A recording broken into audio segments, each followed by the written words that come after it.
ఖమ్మం జిల్లాలో నేడు ZP chairman ఎన్నికకు ఏర్పాట్లు పూర్తయ్యాయి. ఖమ్మం జెడ్పీ మీటింగ్ హాల్లో ఈ మేరకు ఎన్నికలు నిర్వహించేందుకు అధికారులు అన్ని ఏర్పాట్లు చేశారు. సీసీ కెమెరాల సాక్షిగా ఎన్నికల ప్రక్రియను నిర్వహిస్తున్నారు. జిల్లా పరిషత్ ఎన్నికలకు సంబంధించి మరింత సమాచారాన్ని మా ప్రతినిధి రాజా రమేష్ అందిస్తారు. ఖమ్మం జిల్లాలో జిల్లా పరిషత్ అధ్యక్ష, ఉపాధ్యక్ష, కోఆప్షన్ సభ్యుల ఎన్నికలకు సంబంధించిన ఏర్పాట్లు పూర్తయ్యాయి.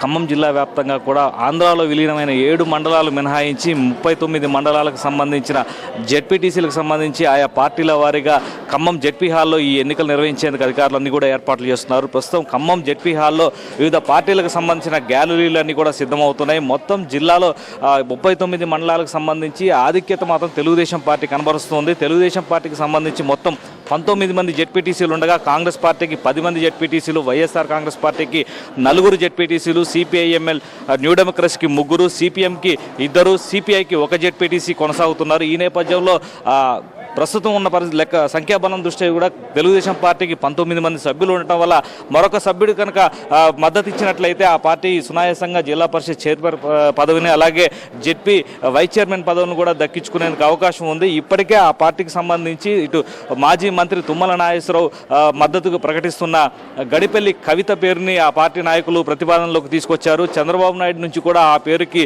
సానుకూలత వ్యక్తమవుతుందనే అభిప్రాయం తెలుగుదేశం పార్టీ వర్గాల్లో వ్యక్తమవుతున్న నేపథ్యంలో దాదాపు ఏకాభిప్రాయంతో అటు ఇటు నామా నాగేశ్వరరావు వర్గం నుంచి తోకల లత పేరుని, అలాగే ఎమ్మెల్సీ పోట్ల నాగేశ్వరరావు వర్గం నుంచి కోపెల్ల శ్యామల పేరుని కూడా ప్రతిపాదనలోకి తీసుకొచ్చినప్పటికీ కూడా ఆ పేర్లకు భిన్నంగా అటు తెలుగుదేశం అధినేత చంద్రబాబు నాయుడు ఏకగ్రీవంగా ఒకే పేరుని ప్రతిపాదించే అవకాశాలు కనిపిస్తున్నాయి. ఈ నేపథ్యంలో దాదాపుగా గడిపల్లి కవిత సంబంధించిన అభ్యర్థిత్వం ఖరారయ్యే అవకాశం ఉంది. ఈ మేరకు జిల్లా పరిషత్ ఎన్నికలు దాదాపుగా ప్రశాంతంగా పూర్తయ్యే అవకాశాలు కనిపిస్తున్నాయి. మరోవైపున సిపిఐఎంఎల్ న్యూ డెమోక్రసీ 3 జెడ్పీటీసీ స్థానాలను కలిగి ఉన్న నేపథ్యంలో ఈ పార్టీ ఎన్నికలకు దూరంగా ఉంటాం, ఎన్నికలను బహిష్కరిస్తామని ప్రకటించిన నేపథ్యంలో సాధారణ కోరంతో పోల్చినట్లయితే సునాయాసంగానే తెలుగుదేశం పార్టీ జిల్లా పరిషత్ చైర్మన్ పదవులను దక్కించుకునే అవకాశం ఉంది. ఎన్నికలకు సంబంధించి పూర్తిస్థాయి జెడ్పీ హాల్లో ఏర్పాట్లు జరుగుతున్నాయి. అదేవిధంగా ఎన్నికల్లో ఎటువంటి అవాంఛనీయ సంఘటనలు జరగకుండా జిల్లా పరిషత్ సమావేశ మందిరం చుట్టూ భారీ పోలీస్ బందోబస్తును కూడా ఏర్పాటు చేశారు.